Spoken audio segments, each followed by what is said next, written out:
اعوذ باللہ من الشیطان الرجیم، بسم اللہ الرحمن الرحیم۔ کل ہم نے جنگ تبوک کا ذکر کیا تھا کہ کس طرح اللہ کے رسول صلی اللہ علیہ وسلم نے پورے جزیرۃ العرب کو مغلوب کرنے کے بعد اس وقت کی جو سپر پاور تھی اس کو کس طرح چیلنج کیا، اور اس کے علاقے میں جا کر آپ نے انہیں پیغام دیا کہ قبل اس کے کہ تم آؤ ہماری طرف حملہ کرنے، ہم تیار ہیں۔ اور اس طرح آپ نے بتا دیا کہ اسلامی ریاست اب اتنی طاقت بن چکی ہے کہ وہ نہ صرف یہ کہ علاقائی قوتوں کو اپنے تابع کر چکی ہے، مغلوب کر چکی ہے، بلکہ اب سپر پاور جو اس وقت کی ہیں ان سے ٹکر لینے کے لیے بھی وہ تیار ہیں۔ تو یہی وہ ابتدا تھی جو اللہ کے رسول صلی اللہ علیہ وسلم نے کی، یہ پیغام دے کر کہ جس پہ عمل فوراً حضرت ابو بکر رضی اللہ تعالی عنہ کی خلافت میں شروع ہو گیا، اور ایران اور رومیوں کی دونوں جو سپر پاور تھیں جو آپس میں اس وقت لڑ رہی تھی، دو بین الاقوامی طاقتیں، ان دونوں کو مسلمانوں نے مغلوب کر دیا، اور ایران تو بالکل ختم ہو گیا، اس کا وجود ہی ختم ہو گیا۔ رومیوں کا وجود باقی رہا لیکن مسلمانوں سے مغلوب ہو کر رہے۔ تو یہ تھی وہ جدوجہد جو اللہ کے رسول صلی اللہ علیہ وسلم نے دین کے غلبے کے لیے کی، مکہ سے جس کی ابتدا ہوئی، جس میں 13 سالہ مکی دور ہے، پھر ہجرت ہوتی ہے، اور ہجرت کے بعد 10 سالہ یہ دور ہے۔ تو میں نے شروع میں ہجرت کا ذکر کرتے ہوئے بتلایا تھا کہ اللہ کے رسولوں کی زندگی میں ہجرت کی بڑی اہمیت ہے، اور اللہ کے رسولوں کی سنت یا اللہ کی جو سنت ہے اس کے رسولوں کے بارے میں، اس میں ہجرت دو طرح کی ہوتی ہے۔ ایک وہ ہجرت ہے جو حضرت نوح نے کی، جو حضرت ہود نے کی، حضرت صالح نے کی، کہ جب قوم پہ حجت پوری کر دی انہوں نے اور ثابت ہو گیا کہ اب یہ ایمان لانے والے نہیں ہیں، بلکہ دوسروں کا بھی راستہ روک رہے ہیں اور دوسروں کو بھی آزادی دینے کے لیے یہ بدماش تیار نہیں ہیں، اور ایمان لانے والے بہت تھوڑے تھے، وہ ان سے جنگ نہیں کر سکتے تھے۔ تو اس لیے اللہ تعالیٰ نے اپنے رسولوں کو کہا کہ وہ ایمان لانے والوں کے ساتھ نکل جائیں، ہجرت کریں، اور قوموں کو، ان بدماشوں کو آسمانی عذاب کے ذریعے ان کا صفایا کر دیا گیا، تاکہ امتحان نئے سرے سے شروع ہو۔ اور پھر نئے سرے سے امتحان شروع ہوتا رہا۔ قوم نوح کے بعد قوم عاد آئی، قوم عاد کو ختم کیا، تو وہی لوگ جو ایمان لا کے ہجرت کر کے گئے تھے ان سے نیا امتحان، نیا معاشرہ وجود میں آیا۔ تو ایک تو یہ ہجرت تھی۔ دوسری اللہ کی سنت ہے وہ ہجرت جو اللہ کے رسول صلی اللہ علیہ وسلم نے کی، اور یہ ہجرت صرف آپ نے کی، پہلے تمام رسولوں کو ہجرت اس نوعیت کی ہے۔ تو یہ ہجرت یہ ہے کہ جب قوم پہ حجت پوری ہو جائے، پتہ چل جائے کہ اب یہ ایمان لانے والے نہیں ہیں اور یہ بدماش راستے سے روک رہے ہیں لوگوں کو، تو اب ضروری ہے کہ اللہ کے رسول اور مومن ان کو چھوڑ کر الگ ایک علاقے میں اپنی حکومت قائم کریں، اسلامی ریاست قائم کریں، اور وہ اسلامی ریاست جہاد کے ذریعے ان بدماشوں کے سر کچلے اور ان کو راستے سے ہٹائے، تاکہ لوگوں کو آزادی ملے کہ جو ایمان لانا چاہتا ہے وہ ایمان لائے۔ تو آپ صلی اللہ علیہ وسلم کی ہجرت اس نوعیت کی ہجرت تھی۔ تو اس لیے ہجرت کے بعد پھر اللہ تعالیٰ نے اجازت دے دی کہ جن پہ اب ظلم ہو رہا تھا مکہ میں، انہیں اب اجازت دے دی گئی ہے کہ وہ جوابی کارروائی کریں، وہ اپنا دفاع کریں، بلکہ آگے بڑھ کر اقدام کریں اور کفر کے ان علمبرداروں کو راستے سے ہٹا دیں تاکہ لوگوں کو آزادی ملے۔ تو اس سنت کے مطابق عمل ہوا، اور رسول اللہ صلی اللہ علیہ وسلم کی مدینہ میں ساری پھر جدوجہد اسی کے مطابق ہو رہی ہے۔ تو پہلے مرحلے میں دیکھیں کہ آپ نے کس طریقے سے مدینہ کو مستحکم کیا، پھر مدینہ کے ارد گرد کے قبائل کو زیر اثر کیا، پھر دشمنوں سے کس طرح ایک ایک کر کے آپ نے الگ الگ کر کے ہر ایک دشمن کا مقابلہ کیا، اور یہاں تک کہ مکہ فتح ہو گیا۔ اور مکہ فتح ہونے کے بعد جنگ حنین اس بات کا اعلان تھی کہ اب کوئی علاقائی قوت مسلمانوں کے سامنے سر نہیں اٹھا سکتی، سب مغلوب ہو چکے ہیں، یا تو واقعتاً اسلام قبول کر چکے ہیں یا جس طرح اللہ تعالیٰ نے فرمایا قالت الاعراب آمنا قل لم تؤمنوا ولکن قولوا اسلمنا، کہ بدوی کہہ رہے ہیں کہ ہم ایمان لے آئے تھے، کہ تم ایمان نہیں لائے بلکہ تم نے ظاہری اطاعت قبول کر لیا اور ابھی ایمان تمہارے دلوں میں داخل نہیں ہوا۔ تو اس طرح پھر تکمیل جو ہو رہی ہے اللہ کے دین کا مکمل ہونا، اس میں یہ بھی ضروری تھا کہ اللہ کے گھر کو آزاد کرایا جائے ان ظالموں سے، اور اللہ کا گھر جو بین الاقوامی مرکز ہے اللہ کے بندوں کا، پوری دنیا کے لیے اللہ نے جس کو مرکز بنایا ہے، اور حضرت ابراہیم نے جس اللہ کے گھر کی تعمیر کا وقت دعا کی تھی کہ اللہ انہی میں سے ایک رسول بھیج، تو اللہ کے وہ رسول جب آئے تو اب ضروری تھا کہ اللہ کا یہ گھر آزاد ہو اور اللہ کا گھر پوری انسانیت کے لیے عبادت کا مرکز بنے، اور اللہ کے آخری رسول پوری انسانیت کے لیے رسول ہیں، تمام لوگوں کے لیے۔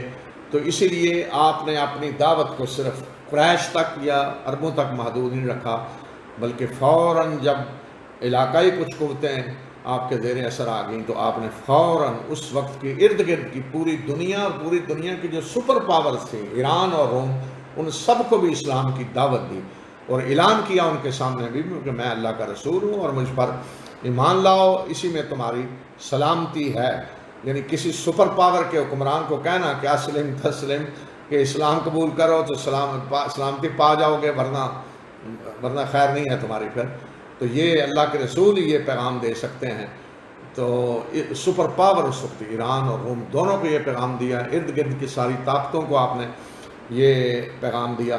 اور پھر ساتھ ساتھ اللہ کا گھر جب آزاد ہو گیا مشرکین کے تسلط سے، تو پھر حج جو مرکز ہے پوری انسانیت کے لیے اللہ کا یہ گھر بنا ہے، تو اس وقت تک تو صرف عرب ہی حج کر رہے تھے۔ جب سے اللہ کا گھر تعمیر ہوا تو حج جاری تھا، اور حج کے سارے طریقے یہی تھے۔ عمرہ اسی طرح ہوتا تھا، صفا مروہ کی سعی اسی طرح تھی عمرے میں، اور باقی حج جو آج ہم کرتے ہیں بالکل اسی طرح، عرفات میں ٹھہرنا، واپس آ کے مینا میں قیام کرنا، کنکریاں مارنا، پورا حج اسی طرح ہو رہا تھا۔ صرف انہوں نے تلبیہ میں آخر میں ترمیم کی ہوئی تھی، ورنہ تلبیہ پڑھتے ہوئے قریش کے سارے مشرک یہی کہتے تھے جی کہ لبیک اللہم لبیک لا شریک لک لبیک، تیرا کوئی شریک نہیں لبیک۔ یہ ابو جہل بھی لا شریک لک کا نعرہ لگاتا تھا، اور آخر میں صرف اس نے ترمیم کر لی تھی، جو آج ہمارے مسلمانوں میں بھی وہی ترمیم بڑی پسندیدہ ہے بدقسمتی سے۔ تو اب ہم آج بات کرتے ہیں کہ حج کس طرح مکمل اس طریقے پہ آیا، مکمل اس وقت پہ کہ جو اللہ تعالیٰ نے مقرر کیا تھا حج کے لیے، کیونکہ عربوں نے تاریخیں بدلی ہوئی تھیں۔ اور پھر سورہ برات میں بالکل فائنل اعلان کر دیا گیا کہ اب کوئی مشرک اللہ کے گھر میں داخل نہیں ہو سکتا، اب اللہ کا گھر پاک کر دیا گیا، بتوں سے پاک کر دیا گیا اسے، شرک سے، اور اب بین الاقوامی مرکز بنا دیا گیا اسے تمام انسانوں کا، تمام انسانیت کا۔ تو فتح مکہ کے بعد پہلا جو حج ہوا، فتح مکہ رمضان میں ہوئی ہے، تو اس کے بعد شوال، ذوالقعدہ، ذوالحج، یہ جو حج تھا، تو حضرت ابوبکر رضی اللہ تعالی انہوں نے پوچھا کہ آپ امیر کی حیثیت سے آئے یا مامور؟ تو آپ نے کہا کہ میں مامور ہوں، امیر آپ ہی ہیں۔ تو یہ صورتیں پھر نازل ہوئیں، یہ آیات سورہ توبہ کی، اور حج کے دن یعنی 10 ذی الحجہ کو جہاں کنکریاں مارتے ہیں جمرات کے پاس، وہاں حضرت علی رضی اللہ تعالیٰ عنہ نے یہ آیات لوگوں کو سنائیں اور مزید اعلانات کیے۔ تو ان اعلانات میں کیا تھا، جو ان آیات میں بھی ہے کہ آئندہ کوئی مشرک حج نہیں کر سکے گا، اور کوئی بیت اللہ کا ننگے طواف نہیں کرے گا۔ جاہلیت میں ایک یہ بھی بڑی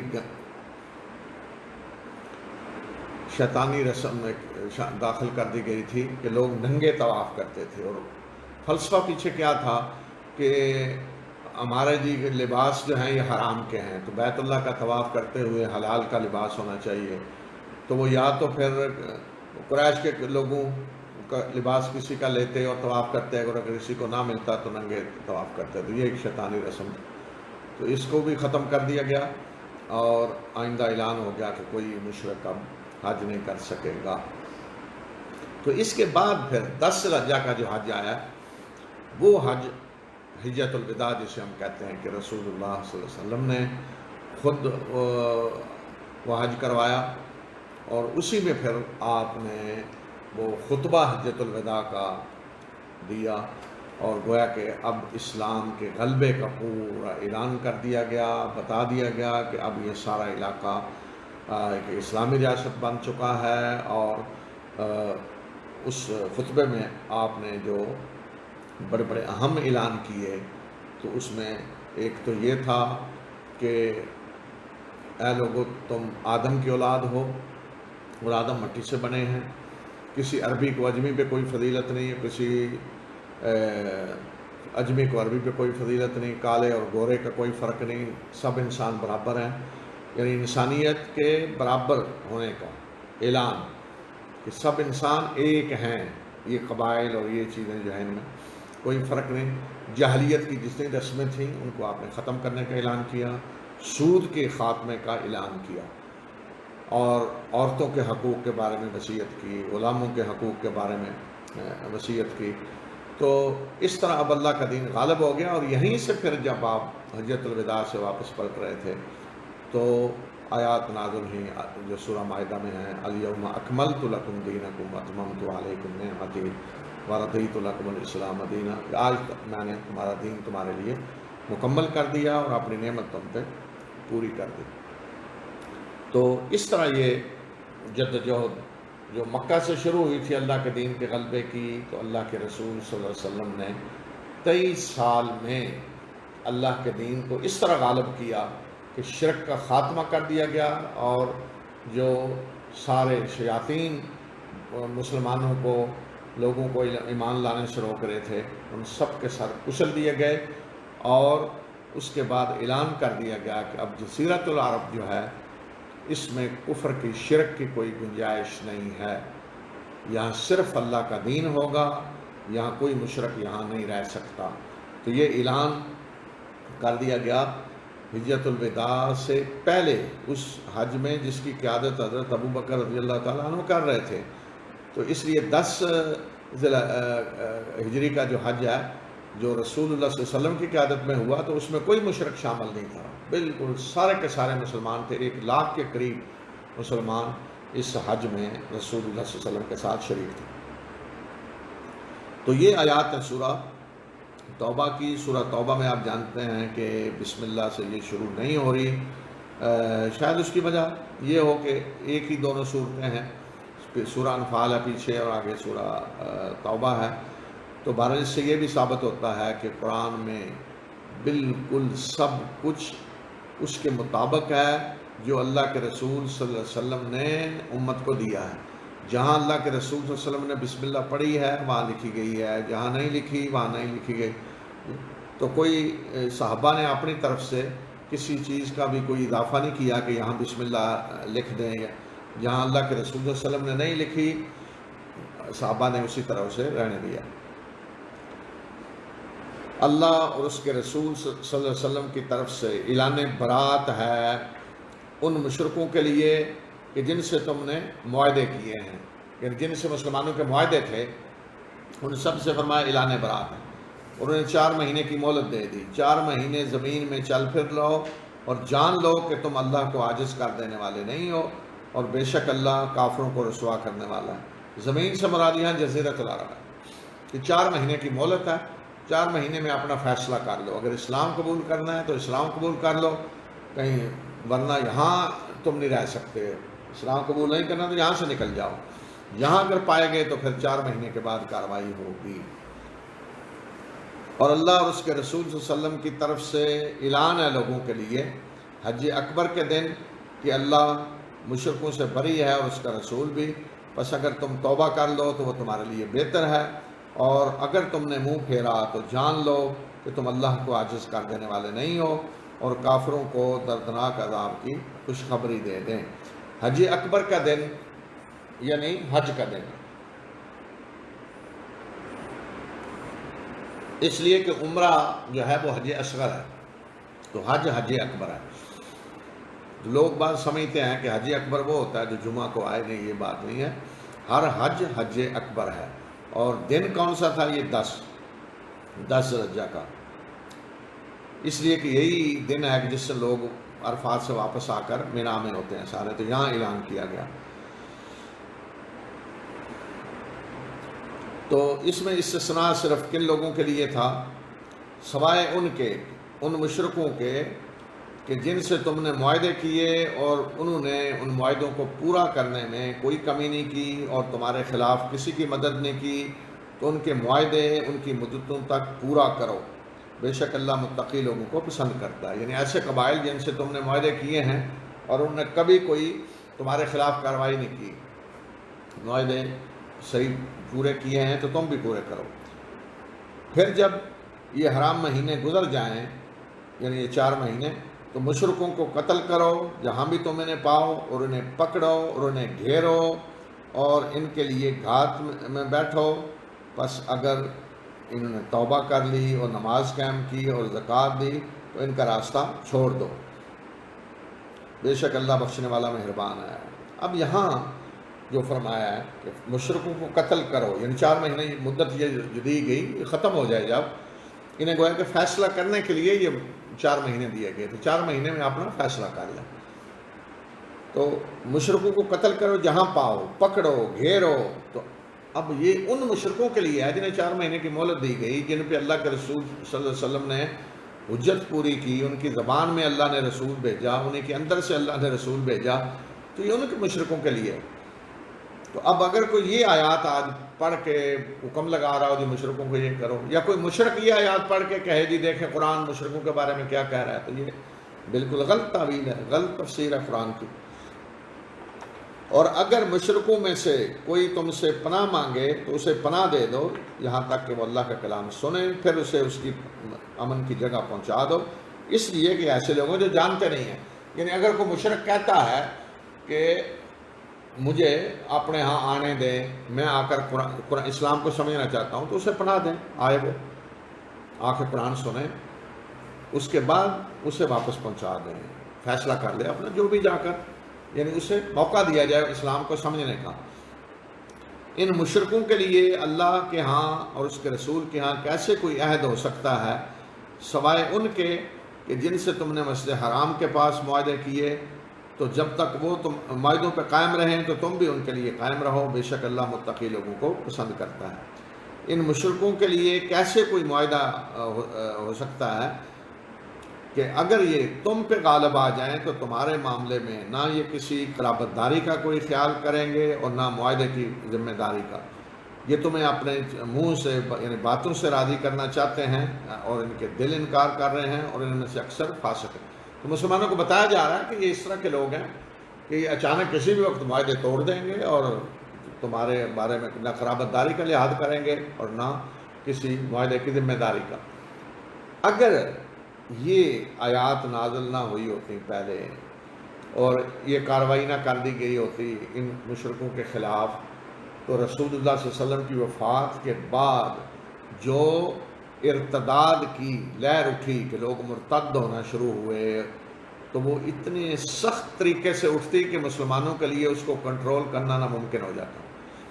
تو اس لیے پہلے ہی اللہ تعالیٰ نے یہ انتظام کر دیا تھا کہ ان سے معاہدے ختم کر کے ان کو کہہ دیا گیا کہ اسلام قبول کرنا ہے تو کریں ورنہ یہاں سے نکل جائیں۔ انہوں نے اللہ کی آیات کو تھوڑے سی قیمت میں بیچ دیا ہے اور اللہ کے راستے سے یہ روک رہے ہیں، اور انتہائی برے اعمال ہیں جو یہ کر رہے ہیں۔ کسی مومن کے بارے میں نہ یہ کسی قرابت داری کا لحاظ کریں گے اور نہ معاہدے کی ذمہ داری کا، اور یہی لوگ ہیں کہ جنہوں نے پہلے ابتدا کی ہے زیادتی کی، زیادتی یہی کرنے والے ہیں، انہوں نے مسلمانوں کو ستایا اور اذیتیں دی۔ بس اگر ان نے توبہ کر لی اور نماز قائم کی اور زکوٰۃ دی تو یہ تمہارے دینی بھائی ہیں۔ یعنی مسلمان ہونے کی علامتیں بتا دیں کہ توبہ کر کے نماز قائم کریں، زکوٰۃ دیں، بس اس کے بعد اندر کیا ہے وہ اللہ جانتا ہے۔ ظاہری طور پہ یہ دیکھا جائے گا کہ اگر کوئی شخص نماز پڑھ رہا ہے، زکوٰۃ دے رہا ہے تو ٹھیک ہے، مسلمان ہے۔ اس لیے فرمایا کہ اگر نماز قائم کریں، زکوٰۃ دیں تو تمہارے دینی بھائی ہیں، اور ہم آیات کو تفصیل سے بیان کرتے ہیں ان لوگوں کے لیے جو جاننا چاہتے ہیں۔ اور اگر انہوں نے اپنی قسموں کو توڑا عہد کرنے کے بعد اور تمہارے دین میں طعنہ زنی کی تو پھر کفر کے ان علمبرداروں سے جنگ کرو، بے شک ان کی قسموں کا کوئی اعتبار نہیں ہے، شاید کہ اس طریقے سے یہ باز آ جائیں۔ کیا تم ایسے لوگوں سے لڑو گے نہیں جنہوں نے اپنی قسموں کو توڑا اور جنہوں نے رسول صلی اللہ علیہ وسلم کو نکالنے کا ارادہ کیا اور تمہارے خلاف پہلے انہوں نے ابتدا کی ہے، یہی ظلم کرتے رہے ہیں تمہارے اوپر۔ کیا تم ان سے ڈرتے ہو؟ اگر تم مومن ہو تو اللہ اس کا حقدار ہے کہ تم اس سے ڈرو۔ اب یہ جو حکم تھا کہ سارے ان قبائل سے معاہدے توڑ دیں، تو مطلب اعلان جنگ تھا، ساری دنیا سے دوبارہ لڑیں، تو یہ کوئی آسان کام نہیں تھا۔ ان قبائل کے اندر سے بہت سارے لوگ تھے جو مسلمان ہو چکے تھے، مدینہ آ چکے تھے ہجرت کر کے، تو پھر ان قبائل سے معاہدے توڑنا اور دوبارہ ان سے اگر جنگ کی نوبت آئے تو جنگ کرنا، اس کا مطلب یہ تھا کہ بہت سارے مسلمانوں کو اپنے ہی قبیلے سے لڑنا پڑتا، اپنے قرابت داروں رشتہ داروں سے لڑنا پڑتا، تو یہ کوئی آسان بات نہیں تھی۔ اس لیے اللہ تعالیٰ مسلمانوں کو بتا رہے ہیں کہ کیوں تمہیں لڑنے کا حکم دیا جا رہا ہے، اس لیے کہ یہ اگر کل غالب آ گئے تو یہ کوئی قرابت داری کا، معاہدے کی ذمہ داری کا خیال نہیں کریں گے۔ ان سے جنگ کرو، تمہارے ہاتھوں اللہ انہیں عذاب دے گا اور انہیں رسوا کرے گا اور ان کے خلاف تمہاری مدد کرے گا، اور مومنوں کے بہت سارے مومن لوگوں کے سینے ٹھنڈے کرے گا اور ان کے دلوں کے غصے کو دور کرے گا، اور جس پہ چاہے گا اللہ نظر عنایت کرے گا، یعنی اس کی توبہ قبول کرے گا، اور اللہ جاننے والا اور دانا ہے۔ اب یہ آیت ہے، اس پہ غور کریں۔ میں نے کہا نا کہ پہلی قوم میں جب ان پہ حجت پوری ہوئی اور مومن تھوڑے ہیں، ان سے لڑ نہیں سکتے، تو اللہ تعالیٰ نے مومنوں کو، اللہ کے رسول کو کہا ہجرت کر کے نکل جائیں، اور آسمانی عذاب آ گیا۔ لیکن جہاں مومنوں کی تعداد کافی ہے کہ وہ لڑ سکتے ہیں، تو انہیں کہا گیا کہ وہ جہاد کریں ان کے خلاف۔ یہاں آسمانی عذاب نہیں آئے گا، یہاں سزا انہیں ملے گی مسلمانوں کے ہاتھوں۔ تو یہ وہ بات ہے جس آیت میں فرمائی جا رہی، آیت نمبر 14، قاتلوہم یعذبہم اللہ بایدیکم، ان سے جنگ کرو، تمہارے ہاتھوں اللہ انہیں عذاب دے گا۔ ان پہ آسمانی عذاب نہیں آئے گا، انہیں عذاب تمہارے ہاتھوں اللہ دے گا، اور اللہ ان کے خلاف تمہاری مدد کرے گا، اور بہت سارے مومنوں کے دل ٹھنڈے ہوں گے جنہیں یہ ستاتے رہے ہیں، اذیتیں دیتے رہے ہیں۔ اب دیکھیں نا، بدر میں امیہ بن خلف جو حضرت بلال رضی اللہ تعالیٰ عنہ کو اذیتیں دیا کرتا تھا، تو وہیں سامنے قتل ہوا، تو حضرت بلال کا دل ٹھنڈا ہوا نا، میدان میں اسے قتل کیا، یا اور صحابہ جنہیں اذیتیں دی جا رہی تھیں، تو بدماش سارے شیاطین کو جب قتل کیا گیا بدر میں، تو ان کے سینے ٹھنڈے ہوئے۔ تو یہ فرمایا کہ اس طرح مومنوں کے سینے ٹھنڈے ہوں گے اور ان کا جو غصہ ہے ان کے خلاف وہ دور ہو جائے گا۔ کیا تم نے سمجھا ہے، مسلمانوں کو کہا جائے، کیا تم نے سمجھا ہے کہ تم ایسے ہی چھوڑ دیے جاؤ گے؟ ابھی تک تو اللہ نے یہ دیکھا ہی نہیں کہ تم میں سے کون ہے کہ جنہوں نے جہاد کیا اور جنہوں نے اللہ اور اس کے رسول اور مومنوں کے سوا کسی کو اپنا جگری دوست نہیں بنایا، اور جو کچھ تم کرتے ہو اللہ کو اس کی خبر ہے۔ یعنی اللہ نے ابھی اور امتحان لینا ہے، دیکھنا ہے۔ دیکھیں سارے امتحان، آخری امتحان اس میں جنگ تبوک میں، پھر اب دوبارہ اور سخت امتحان کہ اللہ نے ابھی پھر دیکھنا ہے کہ کون ہے جو اپنے ہی قبیلے خاندان کے خلاف لڑتا ہے۔ یعنی مشرکوں کا یہ کام نہیں ہے کہ وہ اللہ کی مسجدوں کو کے مجاور بنے، اپنے بارے میں کفر کی گواہی دیتے ہوئے، کفر پہ رہتے ہوئے۔ یہی وہ لوگ ہیں کہ جن کے اعمال ضائع ہو گئے اور آگ میں ہی ہمیشہ ہمیشہ رہنے والے ہیں۔ اللہ کی مسجدوں کے آبادگار تو وہ لوگ ہیں جو اللہ اور یوم آخرت پر ایمان لائے اور جنہوں نے نماز قائم کی اور زکوٰۃ دی اور اللہ کے سوا وہ کسی سے نہیں ڈرے۔ تو امید ہے کہ یہ وہ لوگ ہیں کہ جو ہدایت یافتہ ہیں۔ کیا تم نے حاجیوں کو پانی پلانے اور مسجد حرام کی تعمیر کو اس شخص کی طرح سمجھ لیا ہے کہ جو اللہ اور یوم آخرت پر ایمان لایا اور جس نے اللہ کے راستے میں جہاد کیا؟ اللہ کا یہ برابر نہیں ہے، اور اللہ ظالموں کو ہدایت نہیں دیتا۔ یعنی مسجد حرام کی تعمیر، اس کی آبادکاری اور حاجیوں کو پانی پلانا کتنی بڑی نیکی ہے، لیکن فرمایا کہ اگر اس کے ساتھ ایمان نہیں ہے اللہ اور یوم آخرت پہ تو پھر یہ چیز برابر نہیں ہو سکتی اس کے کہ جو شخص اللہ اور یوم آخرت پر ایمان لایا اور اللہ کے راستے میں جہاد کیا، اللہ کا یہ برابر نہیں ہے۔ اللہ کے یہاں فضیلت کس لیے ہے؟ جو اللہ اور یوم آخرت پر ایمان لایا، اللہ کے راستے میں جہاد کیا۔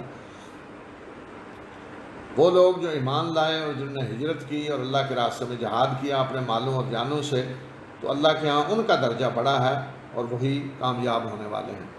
اللہ ان کا رب انہیں اپنی طرف سے رحمت کی بشارت دیتا ہے اور ایسے باغوں کی اور ان کے لیے ایسے باغ ہوں گے جن میں دائمی نعمتیں ہوں گی، ان میں وہ ہمیشہ ہمیشہ رہیں گے۔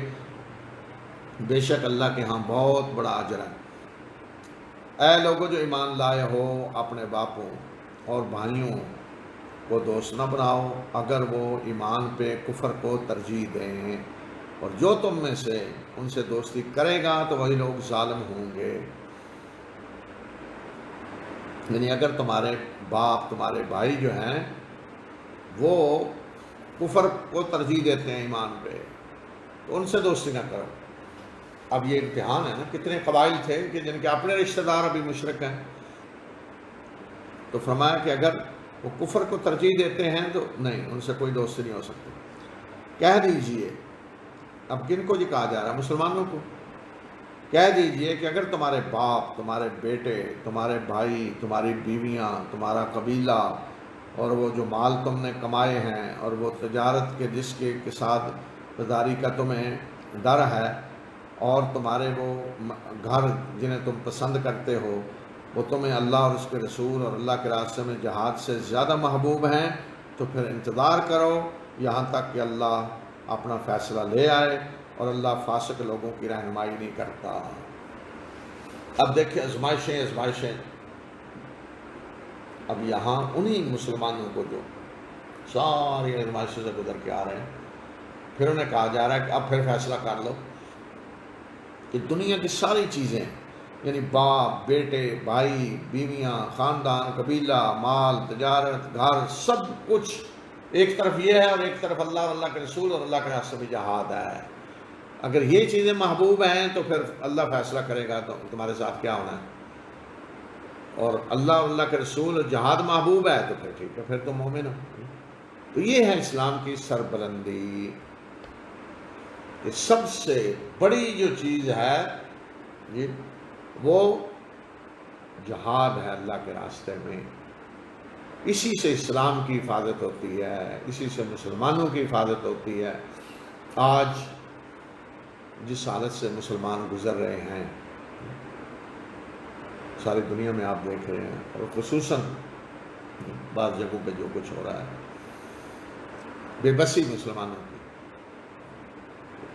کہ ظلم کرنے والوں کو کوئی ذرا بھی پرواہ نہیں کہ کوئی میرا ہاتھ روکے گا یا مجھے کوئی کہے گا کہ رک جاؤ۔ بالکل۔ تو وجہ کیا ہے؟ وجہ کیا ہے کہ ہم نے چھوڑ دیا جہاد کو۔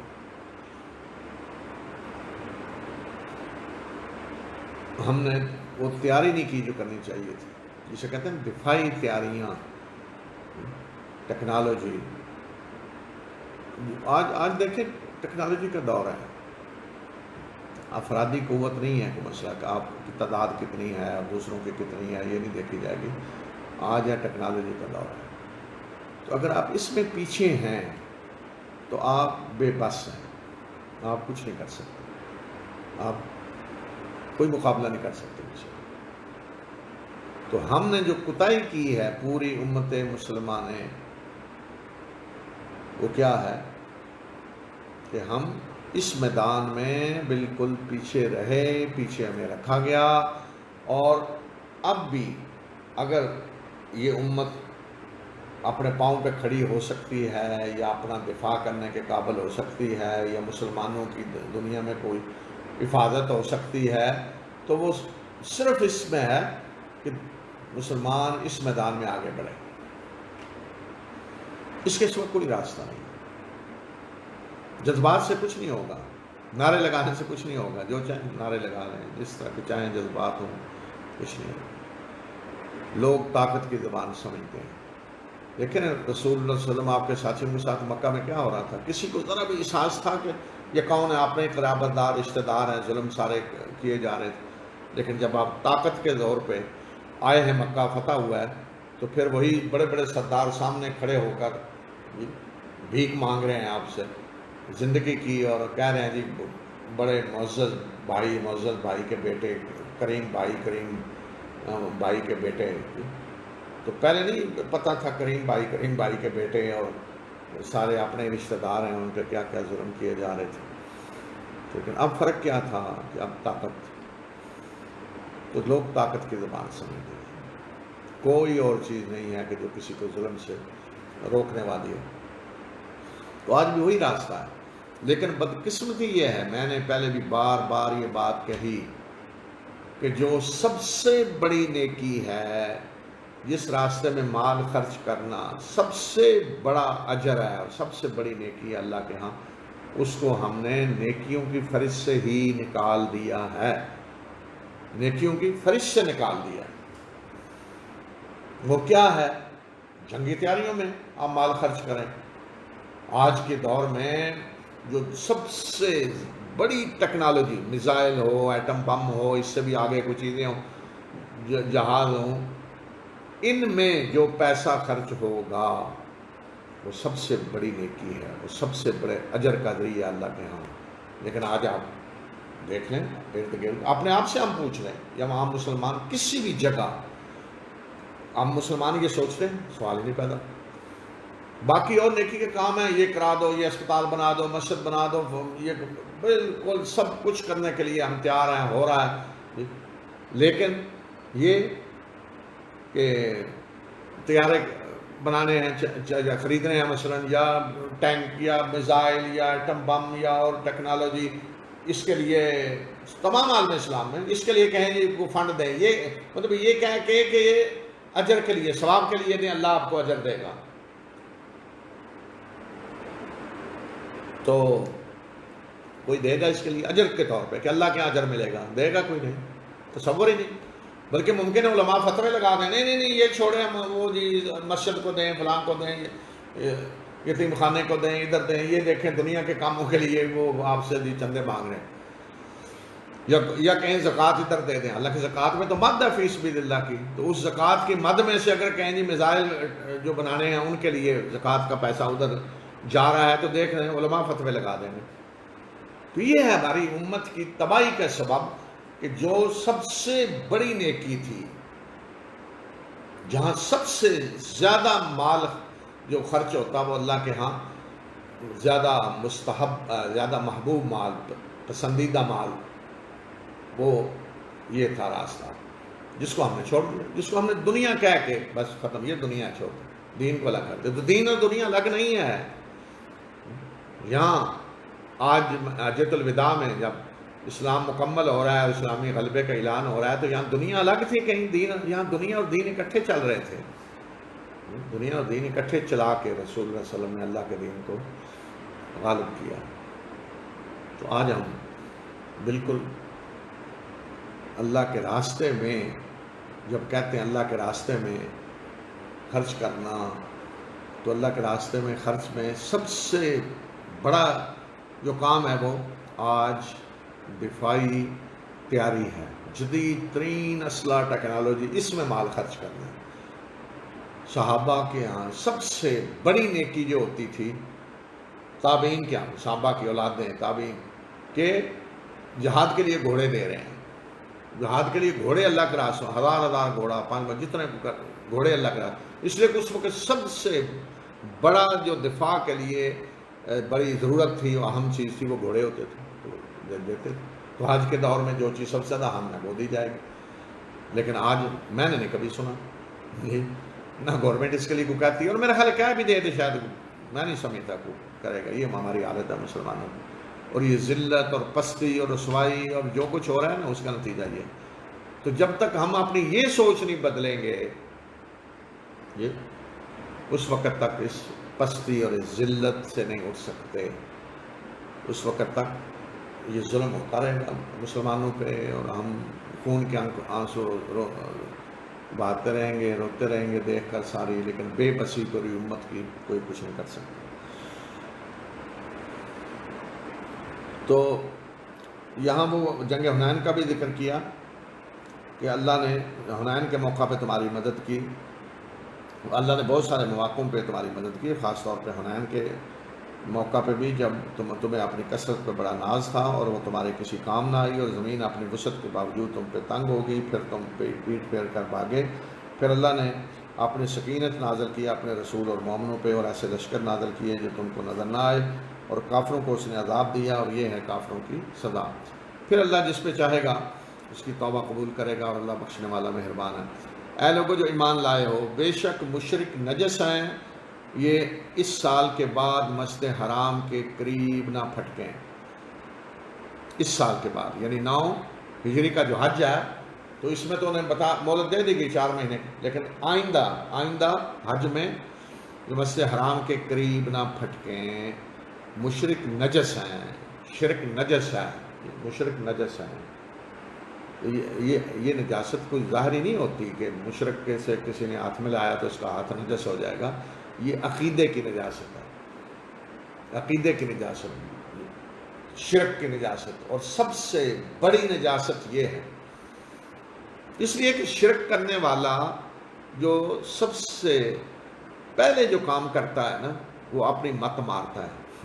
اللہ نے جو عقل دی ہے نا، اس کو تالا لگا کے بس اپنے آپ کو حوالے کر دیتا ہے ممکن بندروں کے، عجیب و غریب مخلوق کے حوالے کر دے، اور سوچنا سمجھنا ختم کر دے۔ اس سے بڑی کوئی نجاست، گندگی نہیں ہو سکتی کہ جس کو اللہ نے اشرف المخلوقات بنایا ہے اور عقل سے نوازا ہے، وہ اپنی عقل کو ختم کر کے اس طرح بن جائے کہ وہ گھٹیا ترین مخلوق کے آگے جھکنا شروع کر دے۔ تو اس لیے سب سے بڑی نجاست یہ ہے۔ فرمایا اے لوگوں جو ایمان لائے ہو، بے شک مشرک نجس ہیں، اس سال کے بعد یہ مسجد حرام کے قریب نہ پھٹکنے پائے۔ تو یہ اعلان بھی کر دیا گیا، آئندہ کوئی مشرک حج نہیں کر سکے گا۔ اور اگر تمہیں فقر و فاقہ کا ڈر ہو تو اللہ اپنے فضل سے تمہیں غنی کر دے گا اگر چاہے گا، بے شک اللہ جاننے والا اور حکیم ہے۔ یہ کیوں کہا اگر تمہیں فقر و فاقہ کا ڈر ہو؟ کیا مطلب کہ مشرکوں پہ پابندی لگائی جا رہی ہے کہ آئندہ یہ حج کرنے نہ آئیں، تو اس کے ساتھ اس کا کیا تعلق ہے کہ اگر تمہیں فقر و فاقہ کا ڈر ہو؟ یہ ایسے ہی ہے نا، جیسے آج کہتے ہیں جی اگر یہ چیز بند کی تو صحت متاثر ہو سکتی ہے، اقتصادی نقصان ہو سکتا ہے، اگر یہ بند کی تو اقتصادی طور پہ یہ ہو سکتا ہے۔ تو ڈر کیا تھا کہ اگر لوگ حج کرنے نہیں آئیں گے، پابندی لگا دیں گے، تو حج میں تو بڑے اقتصادی فائدے بھی ہوتے ہیں نا۔ مکہ مرکز تھا، لوگ حج کرنے آتے، اپنا سامان لے کر آتے، یہاں لا کر بیچتے، یہاں سے لے کر جاتے، تو مکے کی جو اقتصادی حیثیت تھی، مرکزی حیثیت، وہ حج کی وجہ سے تھی۔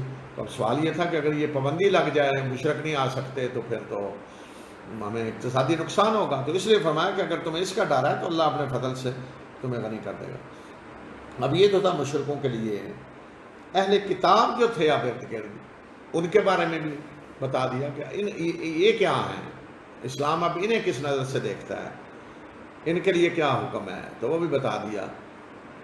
اور جنگ کرو اہل کتاب میں سے ان لوگوں سے جو اللہ اور یوم آخرت پر ایمان نہیں رکھتے، اور جو اللہ اور اس کے رسول صلی اللہ علیہ وسلم نے حرام کیا اس کو حرام نہیں قرار دیتے، اور نہ ہی دین حق کو دین سمجھتے ہیں، یہاں تک کہ وہ جزیہ دیں اپنے ہاتھوں سے اور چھوٹے بن کریں، مسلمانوں کے تابع بن کریں۔ تو یہ جو فرمایا کہ اہل کتاب میں سے وہ جو اللہ اور یوم آخرت پر ایمان نہیں رکھتے، اہل کتاب یہودی عیسائی سارے اللہ اور یوم آخرت پر ایمان رکھتے ہیں، لیکن اللہ تعالیٰ ہمارے ایمان نہیں رکھتے۔ کیوں؟ اس لیے کہ جو شرک کے ساتھ ایمان ہوتا ہے نا، تو وہاں نہ اللہ پر ایمان کا کوئی نتیجہ نکلتا ہے، نہ آخرت پر ایمان کا۔ یہ دونوں شرک کر رہے تھے۔ آگے بتایا کہ یہ اہل کتاب ہیں، انہیں قانونی طور پہ گویا کہ اہل کتاب کہا گیا کیونکہ اللہ نے انہیں کتاب دی، یہودی ہیں، عیسائی، لیکن یہ حقیقت میں یہ ان کے ہاں شرک ہے۔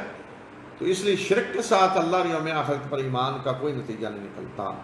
تو اب فرق یہ ہے کہ جو مشرک تھے ان کے لیے تو 2 ہی راستے تھے کہ اسلام قبول کریں یا یہاں سے نکل جائیں، نہیں تو قتل کر دیا جائے گا، اس لیے کہ ان پہ حجت پوری کی تھی اللہ کے رسول صلی اللہ علیہ وسلم نے، ان کی زبان میں، ان کے اندر سے اللہ تعالیٰ کے رسول مبعوث ہوئے۔ لیکن یہ جو تھے اہل کتاب، ان کے لیے یہ تھا کہ یہ اسلام قبول کریں، اور اگر اسلام قبول نہیں کرتے تو اپنے دین پہ رہ سکتے ہیں، عمل کر سکتے ہیں، انہیں آزادی دی جائے گی، لیکن انہیں جزیہ دینا ہوگا، یعنی اسلامی ریاست کو ٹیکس دینا ہوگا، جس کے بدلے میں اسلامی ریاست ان کے جان مال کی حفاظت کرے گی۔ انہیں مذہبی آزادی دی جائے گی، ان کے جان مال کی اسلامی ریاست حفاظت کرے گی، اور یہ اسلامی ریاست کے تابع بن کر رہیں گے، اور اس کے لیے یہ ٹیکس دیں گے، جزیہ جسے کہا گیا۔ تو یہ فرق تھا عام مشرکوں میں اور اہل کتاب میں۔ پھر جو مشرک جزیرۃ العرب سے باہر تھے، ان کے ساتھ بھی یہی معاملہ کیا گیا جب فتوحات ہوئی، اہل کتاب والا۔ مثلا جب ایران فتح ہوا تو ایران والے بھی تو مشرک تھے، تو عرب مشرکوں کی طرح نہیں معاملہ کیا گیا ان کے ساتھ کہ اسلام قبول کریں ورنہ انہیں قتل کر دو یا بھاگ جائیں، نہیں، انہیں بھی ان کے مذہب پہ عمل کرنے کی آزادی دی گئی۔ آتش پرست تھے تو شرک ہی ہو رہا تھا نا، تو انہیں بھی کہا گیا جزیہ دیں اور انہیں مذہبی آزادی ہے۔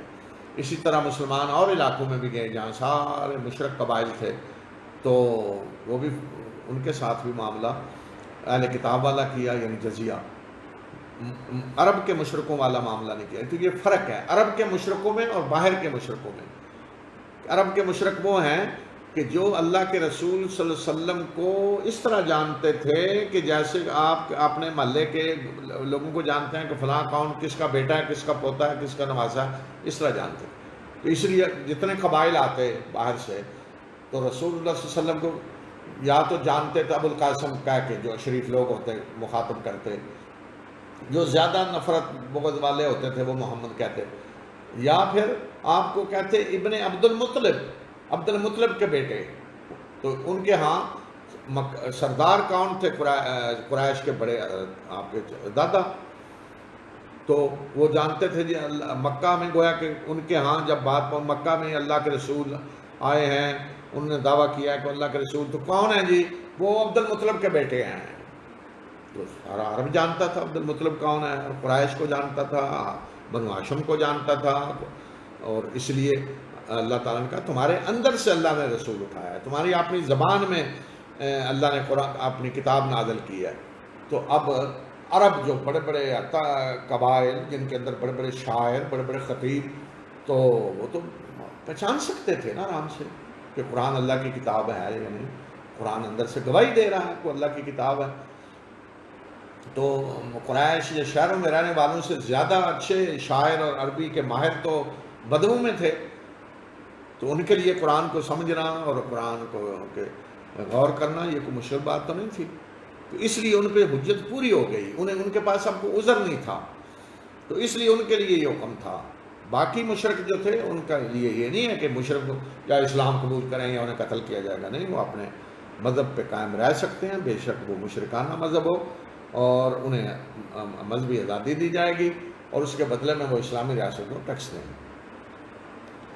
اور یہودی کہتے ہیں کہ عزیر اللہ کے بیٹے ہیں، یہ بتایا نا شرک کا، ان کا کیا شرک ہے؟ یہودی کہتے ہیں عزیر اللہ کا بیٹا ہے، اور نصارہ کہتے ہیں کہ مسیح اللہ کا بیٹے ہیں۔ یہ ان کے منہ سے نکلی ہوئی باتیں ہیں، اور یہ اسی طرح کی باتیں کہہ رہے ہیں جس طرح کی باتیں اس سے پہلے جن نے کفر کیا وہ کہہ چکے ہیں۔ اللہ کی مار ہو ان پہ، کہاں یہ بہکائے جا رہے ہیں، یعنی کس قسم کی باتیں کر رہے ہیں۔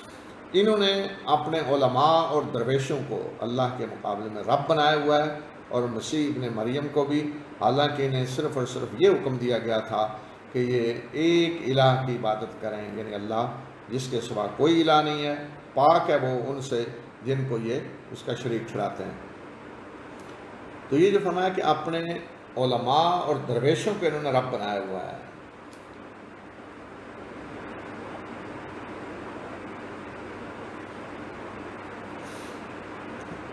عیسائیوں کے علماء، یہودیوں کے احبار اور عیسائیوں کے رہبان ان کے ولی، راہب، درویش، یہ سارے ان کو رب بنایا ہوا ہے۔ تو عدی بن حاتم رضی اللہ تعالیٰ عنہ جب اسلام قبول کیا انہوں نے کہا اللہ کے رسول صلی اللہ علیہ وسلم ہم کو ان کی عبادت تو نہیں کرتے تھے، قرآن کہہ رہا ہے کہ انہوں نے رب بنایا ہوا تھا۔ تو آپ نے پوچھا کہ کیا جس چیز کو وہ حرام کرتے اس کو تم حرام نہیں سمجھ لیتے تھے، جس کو حلال قرار دیتے حلال سمجھ لیتے تھے؟ انہوں نے کہا یہ بات ہوتی۔ تو آپ نے کہا کہ یہی ان کو رب ماننا ہے، یہ جو کائنات کا رب ہے یہ اس کا حق ہے نا کہ وہ بتائے کیا حلال ہے کیا حرام ہے، اور یہ حق آپ کسی اور کو دے دیں تو پھر رب اس کو بنا لیا آپ نے۔ اب اگر کوئی انسان حلال حرام کے فیصلے کرنا شروع کر دے، یعنی مثلا آج ہمارے یہاں فقہا علماء جب کو کہتے ہیں یہ چیز حلال حرام ہے تو وہ اپنی طرف سے نہیں کہہ رہے نا، وہ تو ثابت کرنا ہوگا انہیں دلیل سے کہ اللہ اور اللہ کے رسول نے حرام کیا ہے، قرآن میں ہے، حدیث میں ہے، کس بنیاد پہ حرام کر رہے ہیں۔ کوئی اگر یہ کہہ دے نہیں جی میں حرام کر رہا ہوں تو وہ تو کافر ہو گیا، پھر اس کو تو وہ تو گویا کہہ رہا میں رب ہوں، اور جو مان لے اس کے حرام کی ہوئی چیزوں کو گویا کہ حق دے رہا ہے اور وہ اسے رب بنا رہا ہے۔ پھر یہ فرمایا کہ ان کو حکم تو یہ تھا کہ ایک الہ کی عبادت کریں، اس کے سوا کوئی الہ نہیں، لیکن انہوں نے اپنے علماء اور درویشوں کو رب بنا لیا۔ یہ چاہتے ہیں کہ اللہ کے نور کو اپنے پھونکوں سے بجھا دیں، اور اللہ نے فیصلہ کر لیا ہے کہ وہ اپنے نور کو پورا کرے گا، اگرچہ یہ بات کافروں کو کتنی ہی ناگوار گزرے۔ وہ اللہ ہی ہے کہ جس نے اپنے رسول کو ہدایت اور دین حق کے ساتھ بھیجا تاکہ وہ اس کو تمام دینوں پہ غالب کر دے، اگر یہ چیز مشرکوں کو کتنی ہی ناگوار ہو۔ یعنی اللہ کا دین غالب ہوگا، تو جو اللہ کا دین جب غالب ہے تو متحد بن کے کوئی اپنے مذہب پہ عمل کرتا ہے تو مذہبی آزادی اسے دی جائے گی۔ اے لوگوں جو ایمان لائے ہو، بے شک بہت سارے عیسائیوں کے علماء اور یہودیوں کے علماء اور عیسائیوں کے درویش لوگوں کے مال باطل طریقے سے کھاتے ہیں اور اللہ کے راستے سے روکتے ہیں، اور جو سونا اور چاندی جمع کرتے ہیں اور اس کو اللہ کے راستے میں خرچ نہیں کرتے تو انہیں دردناک عذاب کی خوشخبری دے دیں۔ اس دن جس دن اس سونے اور چاندی کو جہنم کی آگ میں دہکایا جائے گا، یعنی گرم کیا جائے گا، اور پھر اس کے ذریعے ان کی پیشانیوں اور ان کے پہلوؤں اور ان کی پیٹھوں پہ داغ دیے جائیں گے، اور کہا جائے گا کہ یہ ہے وہ خزانہ جو تم نے اپنے لیے جمع کیا، اسی کے ذریعے اب تمہیں عذاب دیا جائے گا، تو مزہ چکھو اس کا جو کچھ تم جمع کیا کرتے تھے۔ تو یہاں عیسائیوں کے علماء، یہودیوں کے علماء اور عیسائیوں کے درویشوں کے بارے میں بتایا، اس لیے کہ یہ مذہبی گروہ تھا نا، عیسائی بھی اہل کتاب ہیں، یہودی بھی اہل کتاب ہیں، پھر ان کے بڑے بڑے علماء، اب یہودیوں کے علماء آج بھی دیکھیں نا ہمارے کوئی عام آپ کو پتہ نہ کون ہے تو اتنے بڑے عالم داڑیاں دیکھیں آج، خصوصاً یہودیوں کی، عیسائیوں نے تو اب بغیر منڈوانے شروع کر دی، اس وقت تو نہیں تھا ایسا۔ تو ان کے درویش دنیا کو چھوڑی ہوئی ہے، اور یعنی جیسے جی دنیا کی نے تو کوئی پرواہ نہیں، یہ تو بس اللہ والے ہیں، اس طرح کی کیفیت۔ تو قرآن یہ بتا رہا ہے کہ یہ ظاہراً تو یہ ہے، لیکن اندر کیا ہے ان کے، کہ یہ لوگوں کے مال باطل طریقے سے کھاتے ہیں اور اللہ کے راستے سے روکتے ہیں۔ تو مذہبی طبقہ جب اس طرف آ جائے نا کہ مال لوگوں کے کھانے ہیں باطل طریقے سے، تو پھر بڑے راستے گاڑ لیے جاتے ہیں۔ اب ہندوؤں کے دیکھ لیں، آج مندر جو ہیں سب سے زیادہ دولت مندروں کے پاس ہے، یہودیوں کا بھی عیسائیوں کا بھی، تو سارے راستے نکال لیے جاتے ہیں کہ عوام سے کس طرح مال ان کا لوٹنا ہے۔ تو یہ سارے طریقے پر حرام کیا ہیں، مختلف طریقوں سے انہیں ڈرا کر، رسمیں ایسی بنا کر، اور دین کا نام لے کر کہ یہ بھی دین ہے اور وہ دین حالانکہ نہیں ہے، یہ مذہب ہے مذہب نہیں ہے، تو مختلف طریقوں سے لوگوں کے مال وہ کھاتے ہیں۔ تو یہ فرمایا کہ مال باطل طریقے سے کھاتے ہیں، اور آج ہمارے یہاں بھی بدقسمتی سے اللہ تعالیٰ معاف کرے یہ ہو رہا ہے۔ تو اس طرح کی فرمایا، ساتھ ہی بتا دیا کہ جو لوگ اس طرح کا مال جمع کر کے زکوٰۃ نہیں دیتے ان کے لیے ایک سزا، اگر کوئی زکوٰۃ دیتا ہے تو پھر اس کا مال کنز نہیں ہے۔ پھر جاہلیت میں ایک اور جو رسم تھی جس کو ختم کیا، اس کے بارے میں آگے بتایا، وہ یہ کہ مہینے بدل دیے جاتے تھے کہ تاکہ حج ایک ہی وقت میں آتا رہے، نسی اس کو کہتے تھے، ایک مہینہ بڑھا دیا جاتا، اضافہ کر دیا جاتا تاکہ حج ایک ہی اس میں آئے، گرمی سردی، عربی مہینے تو رمضان آپ دیکھ رہے ہیں کبھی گرمی میں آتا ہے کبھی سردی میں آتا ہے، تو انہوں نے اس طریقے سے وہ کر دیا تھا کہ ایک ہی موسم میں آئے۔ بے شک مہینوں کی تعداد اللہ کے ہاں اللہ کے قانون میں 12 ہے، روز سے اللہ نے آسمان و زمین کو پیدا کیا، شروع سے جب سے اللہ نے آسمان و زمین پیدا کیا 12 مہینے، اور دیکھ لیں سب مذاہب میں سب قوموں میں 12 مہینے چلے آ رہے ہیں، اور ان میں سے 4 حرام مہینے ہیں جن کو اللہ نے حرام قرار دیا، جن میں جنگ نہیں ہوگی، جن میں رجب ہے، ذوالحجہ، ذوالقعدہ، ذوالحجہ اور محرم اکٹھے 3 اور رجب 4 مہینے، یہ ہے صحیح دین۔ بس ان مہینوں میں اپنے اوپر ظلم نہ کرو، یعنی اللہ کے قانون کو نہ توڑو، ان کی حرمت کو نہ توڑو، اور مشرکوں سے اکٹھے ہو کر جنگ کرو جس طرح کہ وہ تم سے اکٹھے ہو کر جنگ کرتے ہیں، اور جان لو کہ اللہ متقی لوگوں کے ساتھ ہے۔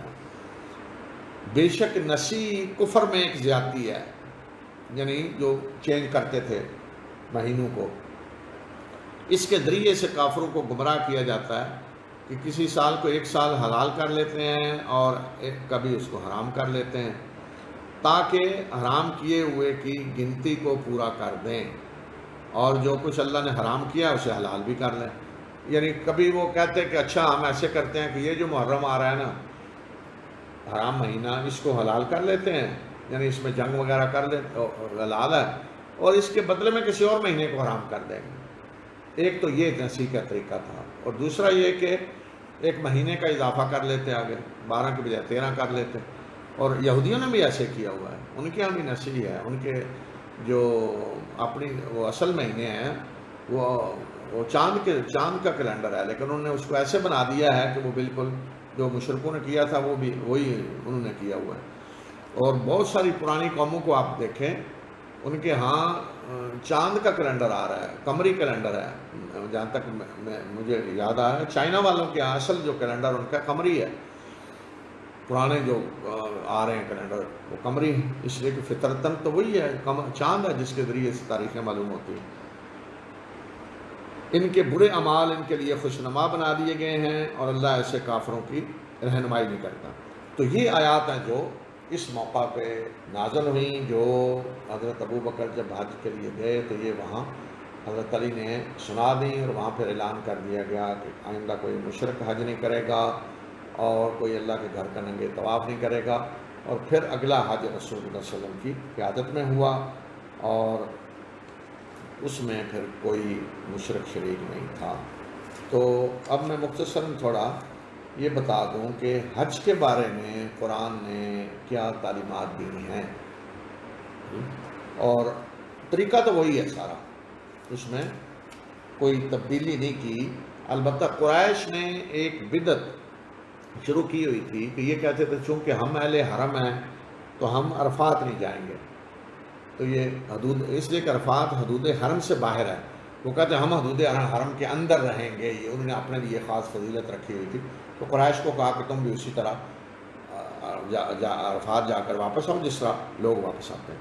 تو حج کے لیے جو آیات نازل ہوئی، صرف ایک چیز ہے کہ جو خاص طور پہ رعایت دی گئی، کہ پہلے یہ تھا کہ حج اور عمرہ اکٹھا نہیں کیا جا سکتا تھا، حج الگ سفر میں کریں، عمرہ الگ سفر میں، تو اب اجازت دے دی گئی کہ ایک ہی سفر میں حج اور عمرہ ہو سکتا ہے، اس لیے کہ اب اللہ کا گھر بین الاقوامی مرکز بن رہا ہے، پوری دنیا سے لوگوں نے آنا ہے، تو اس لیے لوگوں کے لیے مشکل ہوگی کہ عمرہ الگ کرنے آئیں، حج الگ کر، تو اس لیے حج اور عمرے کو اکٹھا کرنے کی اجازت دے دی گئی، جس کو کہتے ہیں حج تمتع اور حج قران، اور ایک ہے حج افراد، آپ صرف حج کرنے جائیں، ساتھ عمرہ نہ ملائیں۔ اور یہ کس کو اجازت دی گئی؟ رعایت دور سے آنے والوں کو، جو مکہ کے رہنے والے نہیں ہیں۔ مکہ کے رہنے والے حج اور عمرہ کو اکٹھا نہیں کر سکتے، عمرہ الگ کریں، حج الگ کریں۔ یہ رعایت خاص اللہ کے رسول صلی اللہ علیہ وسلم کے امت کو دی گئی، یعنی اسلام کے اس مرحلے میں کہ جب اللہ کا دین پوری دنیا، اللہ کا گھر پوری دنیا کا مرکز بن رہا ہے۔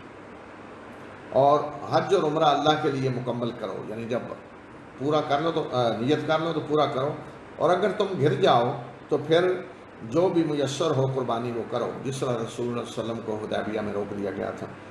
اور سر نہ منڈواؤ یہاں تک کہ قربانی اپنی جگہ پہ پہنچ جائے، جب تک قربانی نہ کر لو سر نہ منڈواؤ۔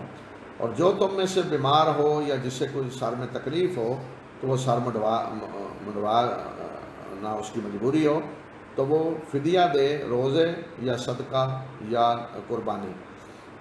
اور جب تم امن کی حالت میں ہو تو جس نے حج تک عمرے کا فائدہ اٹھایا تو وہ جو قربانی میسر ہو وہ کرے. یہ ہے حج تمتع، یعنی حج کے ساتھ عمرے کو بھی ملا لیا. تو اس لیے قربانی کرنی. اگر صرف حج افراد ہے تو پھر قربانی نہیں ہے، پھر حج میں قربانی نہیں ہے. یہ قربانی کس کے لیے؟ جو حج تمتع یا قران کر رہا ہے. پس جو قربانی نہ پائے وہ 3 مہینے کے حج کے دوران روزے رکھے، اور 7 روزے اس وقت رکھو جب تم واپس آؤ، گھر لوٹ کے آؤ. یہ پورے 10 روزے ہو جائیں گے قربانی کی جگہ. اور یہ اس کے لیے ہے کہ جو مسجد حرام کا ان کے لیے جو مسجد حرام کے رہنے والے نہیں ہیں، مکہ کے رہنے والے نہیں ہیں، ان کے لیے یہ رعایت ہے، مکہ والوں کے لیے نہیں ہے. اور اللہ سے ڈرو اور جان لو کہ اللہ سخت سزا دینے والا ہے. حج کے مہینے ہیں، تو جس نے ان میں حج فرض کیا، یعنی حج کا ارادہ کیا، احرام باندھا، تو نہ وہ کوئی برائی بے حیائی کا کام کرے، نہ فسق و فجور کا، نہ لڑائی جھگڑا کرے حج میں. اور جو بھی تم خیر کا کام کرو گے اللہ اسے جانتا ہے. اور زاد راہ لو، حج کے لیے سامان اپنا خرچہ ساتھ لے کے جاؤ. بے شک بہترین زاد راہ تقویٰ ہے. اور مجھ سے ڈرو اے عقل رکھنے والوں. ایک یہ بھی رسم تھی جاہلیت میں کہ لوگ کہتے جی نہیں ہم بھیک مانگ کر حج کریں گے، ساتھ کو ذات راہ نہیں لے جائیں گے. اس کو بڑی نیکی سمجھا جاتا کہ یا اسی طرح پیدل حج کرنا بڑی، جیسے آج بھی بات لوگ کہتے ہیں. تو رسول اللہ صلی اللہ علیہ وسلم نے یہ ساری چیزیں ختم کر دیں. آپ نے جتنے عمرہ آپ گئے یا حج پہ گئے تو آپ پیدل نہیں گئے، صحابہ بھی کو پیدل نہیں جاتے تھے، سواری پہ جاتے تھے. تو لوگوں کا ذہن یہ ہے نا مذہبی ہوتا ہے، مشقت میں ڈالیں آپ نے آپ وہ جو پیدل حج کرنے جاتے، یہ کوئی نیکی نہیں ہے. یا کوئی میں خرچ نہیں ساتھ لے کے جاؤں گا، میں وہیں بھیک مانگ لوں گا، نہیں. تو میں ذات راہ ساتھ لے کے جاؤ. اور اس لیے حج اس شخص پہ فرض نہیں ہے جو استطاعت نہیں رکھتا، اس پہ فرض ہے جو استطاعت رکھتا ہے. اور تم پہ کوئی حرج نہیں ہے کہ تم اپنے رب کے فضل کو تلاش کرو. کیا مطلب؟ کہ حج میں تجارت کر سکتے ہو کہ آدمی حج پہ گیا ہے، اپنے سامان کو ساتھ لے جائے، وہاں بیچ دے، وہاں سے خرید لائے. تو حج ایک تجارتی سرگرمیوں کا ذریعہ بھی تھا کہ قبائل سارے حج پہ آتے اور سامان اپنا لے آتے، یہاں بیچتے، یہاں سے لے جاتے.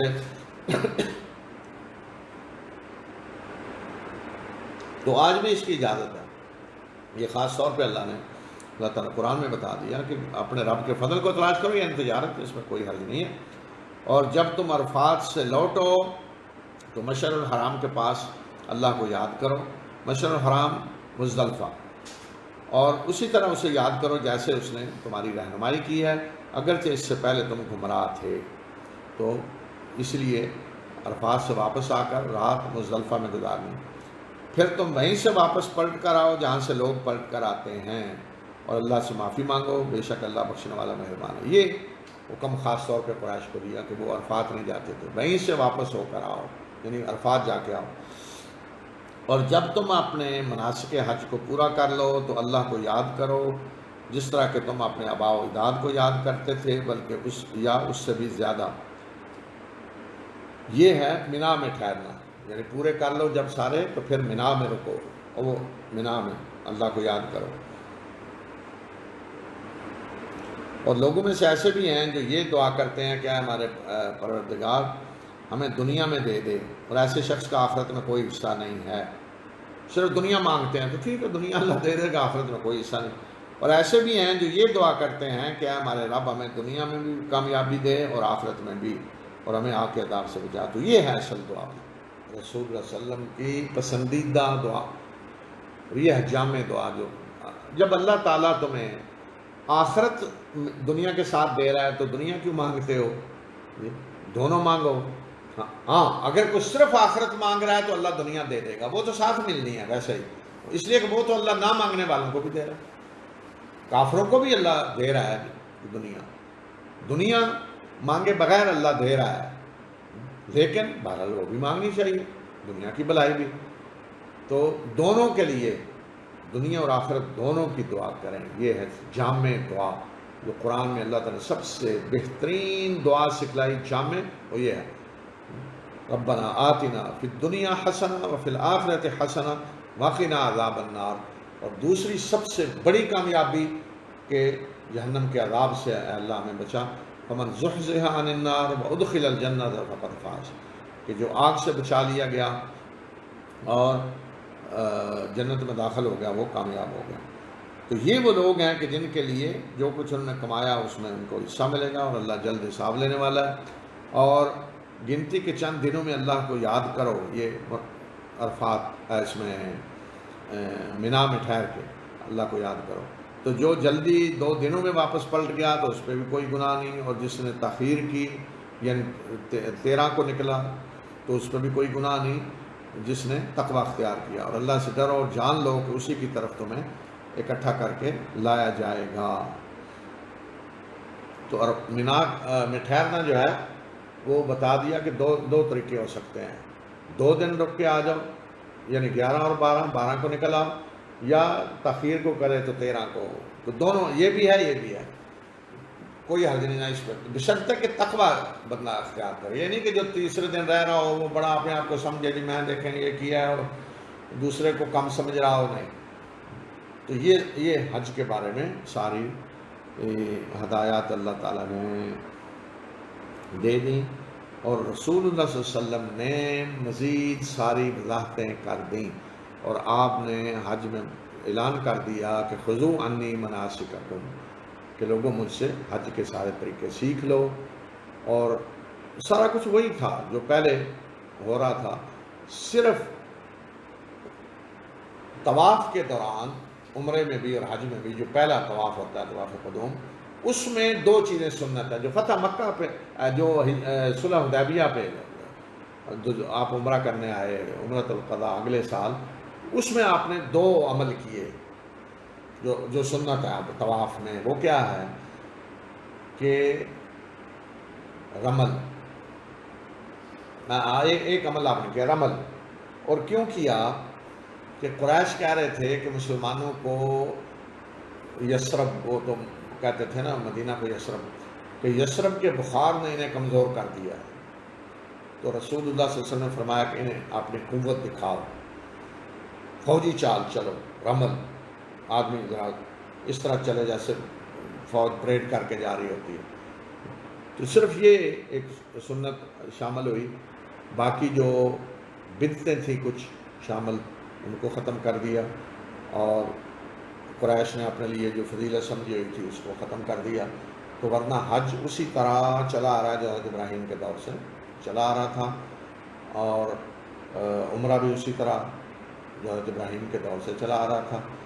تو اللہ کا گھر جو اللہ کی بندگی کے لیے تعمیر کیا گیا تھا اس میں شرک کو شامل کر دیا گیا تھا۔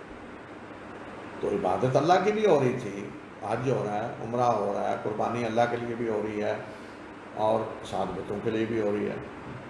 حج اور عمرہ اللہ کا بھی ہو رہا ہے اور دوسرے بتوں کے بھی حج اور عمرے ہو رہے ہیں۔ سارے بتوں کے لیے دن مقرر تھے، وہ عرس جسے آج ہمارے ہاں جیسے عرس کہتے ہیں، تو وہ مقرر تھے دن، عرس ہوتے تھے ان کے وہاں۔ اسی طرح لوگ آتے جس طرح اللہ کے گھر حج کرنے آتے ہیں، وہ بتوں کے حج کرنے بھی آتے تھے، اور عام دنوں میں بھی وہ بتوں کے آتے تھے عمرہ کرنے، زیارت کرنے بتوں کی، ان سے وہاں دعائیں مانگنے اور ان سے حج مانگنے کے لیے آتے تھے۔ تو یہ تھا شرک جو شامل کر دیا گیا تھا، ورنہ قریش اور مشرکین عرب وہ اللہ کا انکار کرنے والے نہیں تھے۔ جو غلط فہمی ہے نا آج ہمارے ہاں کہ وہ ہم سمجھتے ہیں جی کافر تھے تو گویا کہ وہ منکر تھے اللہ کے، تو کوئی بھی اللہ کا منکر نہیں تھا، بلکہ پہلی جو قومیں گزری ہیں قوم نوح اور عاد، ان کا کوئی مسئلہ یہ نہیں تھا کہ وہ اللہ کا انکار کر رہے تھے۔ مسئلہ یہ تھا کہ ایک اللہ کی عبادت، جو آج ہم سورہ فاتحہ میں پڑھتے ہیں نا، ایاک نعبد و ایاک نستعین، کہ اللہ صرف تیری ہی عبادت کرتے ہیں اور صرف تجھی سے مدد مانگتے ہیں۔ تو یہ نا صرف تیری ہی، یہ ہے اصل چیز۔ تو وہ یہ تیری ہی وہ نہیں تھے تیار، وہ کہتے جی تیری بھی کریں گے دوسروں کی بھی کریں گے۔ شرک یہ ہے، یہی شرک قریش کا تھا، اور بدقسمتی سے آج یہی شرک مسلمانوں میں بھی آ گیا ہے۔ فرق کیا ہے کہ وہاں باقاعدہ بت بنے ہوئے تھے اور ہم سارے کام وہی کر رہے ہیں۔ اللہ کے نیک بندوں کو اللہ کے ساتھ شریک ٹھہرایا ہوا ہے، اللہ کے حقوق سارے وہ انہیں دیے ہوئے ہیں، ان کے لیے نظریں ہیں، ان کے لیے نیازیں ہیں، ان کے عمرے ہو رہے ہیں، حج ہو رہے ہیں، انہیں پکارا جا رہا ہے مدد کے لیے، مشکل کشائی کے اختیارات انہیں دیے ہوئے ہیں، اور یہ سمجھا جاتا ہے جی یہ ہمیں اللہ سے لے کے دیتے ہیں اور عملاً انہیں ہی پکارا جا رہا ہے۔ تو یہ پوری کی پوری شرک کی ساری وہ شکلیں آج اس امت میں آ گئی ہیں جو قریش کے ہاں شرک ہو رہا تھا۔ لیکن کسی مسلمان کو کہا جائے کہ تم شرک کر رہے ہو تو وہ ڈنڈا لے کے آ جائے گا، جی مجھے کہہ رہے ہیں شرک، میں تو شرک نہیں کرتا۔ ظاہر ہے کوئی مسلمان یہ گوارا نہیں کرتا کہ اس کو کہا جائے تم شرک کر رہے، شرک سے نفرت ہے، لیکن عملاً ہو رہا ہے سارا۔ تو اس لیے یہ اتنی چیز خطرناک ہے کہ مبتلا ہے لوگ اس میں، لیکن وہ ماننے کے لیے تیار نہیں۔ اب دیکھیں ایک اگر مریض ایسا ہے کہ جو مان رہا ہے کہ میں بیمار ہوں، تو اس کا تو علاج ہو سکتا ہے نا، وہ ڈاکٹر کے پاس جائے گا، اسے جو دوائی دیں گے کھائے گا، کیونکہ وہ مان رہا ہے کہ میں بیمار ہوں، تو وہ تو صحیح ہو سکتا ہے، علاج آپ کر سکتے ہیں، اس کا صحت یاب ہو سکتا ہے۔ لیکن اگر کوئی بیمار ہے، اس بہت ساری بیماریوں میں مبتلا ہے، لیکن وہ کہتے ہیں جی میں تو بیمار ہے ہی نہیں، تو وہ کسی ڈاکٹر سے علاج کرانے کے لیے تیار ہوگا؟ سوال ہی نہیں پیدا ہوتا۔ کوئی دوائی کھائے گا؟ سوال ہی نہیں پیدا ہوتا۔ تو یہ چیز سب سے زیادہ خطرناک ہے، کیسے مریض کا کوئی علاج نہیں ہو سکتا۔ یہی حال آج ہمارا بس کتنے سے مسلمانوں کا، ہمارے اندر شرک پھیلا ہوا ہے، بدترین شرک پھیلا ہوا ہے۔ قریش کا جو شرک تھا وہی، بلکہ اس سے بھی زیادہ ہے بعض جگہوں پہ، اس سے بھی زیادہ، یعنی بعض چیزوں کی جرت قریش نہیں کرتے تھے یا مشرکین عرب نہیں کرتے تھے جو آج چیزیں ہو رہی ہیں، لیکن کوئی ماننے کے لیے تھے، آپ کہتے کہ نہیں ہم تو شرک نہیں کرتے۔ تو قریش بھی کہاں مانتے تھے کہ ہم شرک کرتے ہیں؟ قریش کہتے تھے کہ ہم مشرک ہیں، یہ تو قرآن نے کہا نا مشرک ہیں، اللہ کے رسول صلی اللہ علیہ وسلم نے کہا مشرک ہیں۔ کیا وہ بھی کہتے تھے ہم مشرک ہیں؟ وہ تو نہیں کہتے تھے ہم مشرک ہیں، اس لیے کہ وہ کہتے تھے کہ یہ بت جو بنائے ہوئے ہیں، لات اور منات اور عزا اور حبل، سارے یہ تو اللہ کے نیک بندے گزرے ہیں، سارے اللہ کے نیک بندے ہیں سارے، تو ہم کسی ایسے کی تو پوجا نہیں کرتے جو کوئی غیر اللہ ہے، یہ تو اپنے اللہ کے بندے۔ یہی چیز انہوں نے تلبیہ میں بھی رکھی ہوئی تھی کہ لا شریک لک، تیرا کوئی شریک نہیں، الا شریکن تملکہ وما ملک، سوائے اس کے جو اپنا تیرا ہے، تیرا ہی محبوب ہے، تیرا ہی نیک بندے ہیں، تو ہی ان کا ہے سارا، تو نے خود ہی انہیں سب کچھ دیا ہوا ہے بس۔ تو یہ آج ہمارے یہاں بھی نہیں جی یہ غیر تو نہیں ہے، یہ تو اپنے ہی ہیں اللہ کے۔ تو یہی اللہ تعالیٰ نے وارننگ دی ہے نا مشرکوں کافروں، افحسب الذین کفروا ان یتخذوا من عبادی من دونی اولیاء، کہ کافروں نے سمجھ لیا کہ میرے ہی بندوں کو مجھے چھوڑ کر اولیاء بنا لیں، میرے ہی بندوں کو، یعنی میرے ہی نیک بندوں کو میرے مقابلے میں لے آئیں، اولیاء بنا لیں، سمجھیں کہ وہ ہیں سارا کچھ دینے والے کرنے والے، اور مشکل کشا اور حاجت روا، اختیارات ان کے پاس ہیں، اور اولادیں وہ دیتے ہیں، اور سارا کچھ وہ کرتے ہیں، جو آج ہو رہا ہے۔ تو یہ ہے شرک سارا جو ہو رہا ہے۔ تو اس لیے میں آج اس پروگرام کے آخر میں، آج آخری پروگرام ہے اس رمضان کا، تو میں یہ کہوں گا کہ یہ تو دیکھیں ہم مانتے ہیں سارے مسلمان کہ شرک وہ گناہ ہے کہ جو اللہ تعالیٰ نے معاف نہیں کرنا۔ اب اس میں تو کوئی کسی کو شک نہیں ہونا چاہیے، قرآن نے واضح کہہ دیا ہے، کوئی بھی عالم یہ تو نہیں کہہ سکتا اللہ نے شرک بھی معاف کرنا ہے، وہ تو قرآن میں کہہ دیا ہے، کوئی اس کا انکار نہیں کر سکتا۔ تو جب یہ پتہ ہے کہ شرک سب سے بڑا گناہ ہے اور اللہ تعالیٰ نے اس کو معاف نہیں کرنا، تو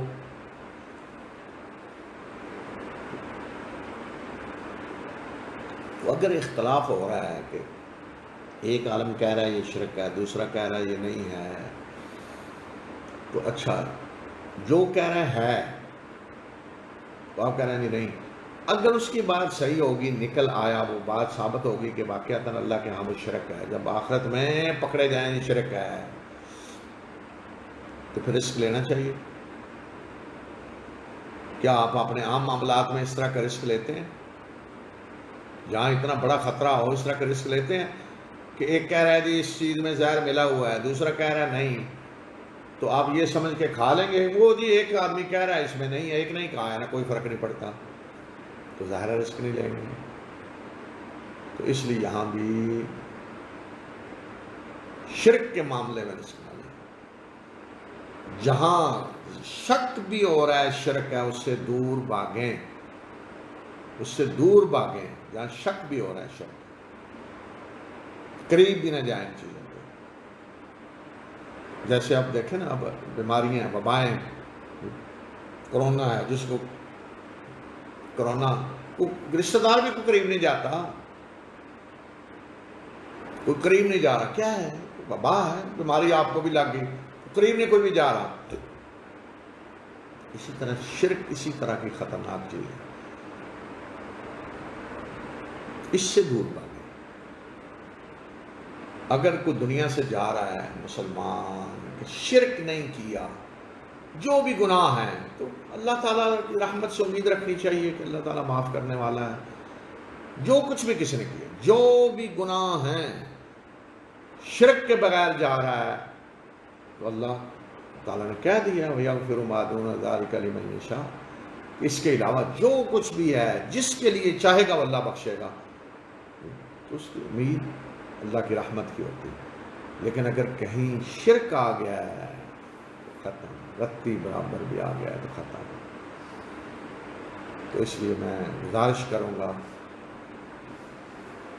اپنے تمام مسلمان بھائیوں سے کہ اس چیز کو فرقہ بندی، فرقہ پرستیوں سے اوپر ہو کے سوچیں۔ یہ نہ کہیں جی فلاں یہ فرقے میں ہے، فلاں یہ شرک ہے، شرک، اور سب کا اتفاق ہے کہ شرک ناقابل معافی اللہ کے ہاں۔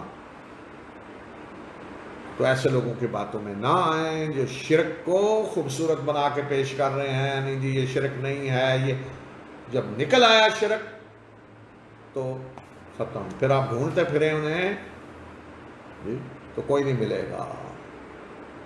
تو میں آج اس پروگرام کے آخر میں سب سے بڑی جو دعا بھی کرتا ہوں یہی کہ اللہ تعالیٰ ہمیں شرک سے بچائے، اور وہ کلمہ قرآن پورا جس کی تشریح ہے لا الہ الا اللہ، قرآن پورا اسی کی تشریح ہے لا الہ الا اللہ، کہ اللہ کے سوا کوئی معبود حقیقی نہیں، کوئی الہ نہیں، کوئی خدا نہیں، کسی کے پاس کوئی اختیار نہیں اس دنیا میں، وہ ہے بادشاہ، اس کے پاس ہے سارے اختیارات، کوئی رتی برابر اختیار نہیں رکھتا، رتی برابر کوئی آپ کو فائدہ نہیں پہنچا سکتا اللہ کے اذن کے بغیر، کوئی آپ کو نقصان نہیں پہنچا سکتا رتی برابر اللہ کے اذن کے بغیر۔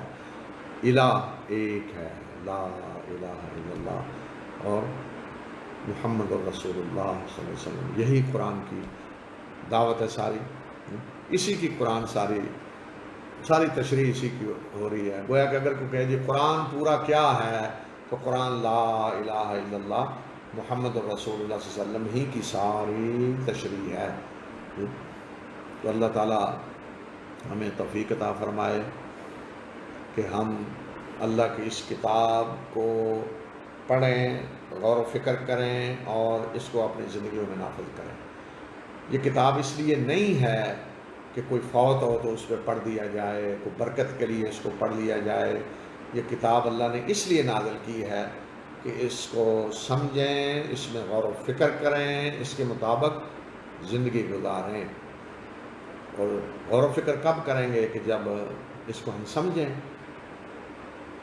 اگر ہم عربی نہیں سمجھتے تو اس کا ترجمہ پڑھیں۔ تو سب سے بڑا کام جو علماء کو بھی کرنا چاہیے وہ یہ ہے کہ اللہ کی کتاب کا پیغام لوگوں تک پہنچائیں، ان کی زبانوں میں انہیں سنائیں، ترجمہ قرآن کا لوگ پڑھیں، بتائیں کہ یہ اللہ کی کتاب سمجھنے کے لیے ہے، یہ مردوں پہ پڑھنے کے لیے نہیں ہے۔ تو اللہ تعالیٰ ہمیں توفیق عطا فرمائے کہ ہم اللہ کی اس کتاب کو سنیں، سمجھیں، غور و فکر کریں اور اپنی زندگیوں میں نافذ کریں۔ اور اس رمضان میں ہم نے اللہ کی کتاب کو جو پڑھنے کی اور سمجھنے کی کوشش کی ہے، اللہ تعالیٰ اس کوشش کو قبول فرمائے، اور اللہ تعالیٰ ہماری ساری نیکیاں قبول فرمائے، اور اللہ تعالیٰ ہمیں ان باغوں میں داخل کرے کہ جن کی نشاندہی اللہ نے اپنی اس کتاب میں کی ہے، جن کا تعارف اللہ تعالیٰ نے کروایا ہے۔ ربنا آتنا فی الدنیا حسنہ وفی الآخرۃ حسنہ وقنا عذاب النار، ربنا آتنا فی الدنیا حسنہ وفی الآخرۃ حسنہ وقنا عذاب النار۔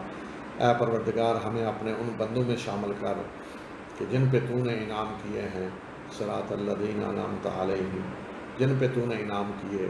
اے اللہ، اے پروردگار، ہمیں ان کے راستے پہ چلنے کی توفیق عطا فرما، اور آخرت میں ہمارا ساتھ ان کے ساتھ ہو۔ اے اللہ، اس دن کی رسوائی سے ہمیں بچا کہ جس دن تیرے سامنے پیش ہونا ہے۔ اے اللہ، جس دن تجھ سے ملاقات ہونی ہے، اے اللہ، اس دن کی رسوائی سے بچا۔ اس دن ہم پہ رحم کر، ہمیں اپنے ان بندوں میں شامل کر دے کہ جنہیں اس دن کہہ دیا جائے گا، جن کے لیے اعلان کر دیا جائے گا کہ یا عبادی لا خوف علیکم اليوم ولا انتم تحزنون، کیا میرے وہ بندو کہ آج تمہیں کوئی خوف نہیں ہے اور نہ تم غمگین ہوں گے۔ اے اللہ، ہمیں اپنے ان بندوں میں شامل کر اور اپنے ان بندوں جیسے اعمال کرنے کی توفیق عطا فرما۔ اے اللہ، ہمارے گناہوں کو معاف کر دے۔ اے اللہ، جو غلطیاں خطائیں ہم نے کی ہیں، ہم گناہ گار ہیں، خطا کار ہیں، عاجز ہیں، اے اللہ ہمارے گناہوں کو معاف کر دے۔ اے اللہ، ہمیں توفیق دے کہ تیری بندگی کریں۔ اے اللہ، ہمیں نیک اعمال کی توفیق دے۔ اے اللہ، ہمیں اس راستے پہ چلا جو جنت کی طرف جانے والا ہے، اور اس راستے سے بچا جو جہنم کی طرف جانے والا ہے۔ اے اللہ، تمام دنیا میں مسلمان جو مظلوم ہیں ان کی مدد فرما۔ اے اللہ، ظالموں کو ظلم سے روک۔ اے اللہ، مسلمانوں کو توفیق دے کہ وہ طاقت اور قوت حاصل کریں۔ اے اللہ، مسلمانوں کو توفیق دے کہ وہ آپس میں متحد ہوں، اور مسلمانوں کو توفیق دے کہ وہ اسلام کو اپنی زندگیوں میں نافذ کریں۔ ربنا تقبل منا انک انت السمیع العلیم وتب علینا انک انت التواب الرحیم۔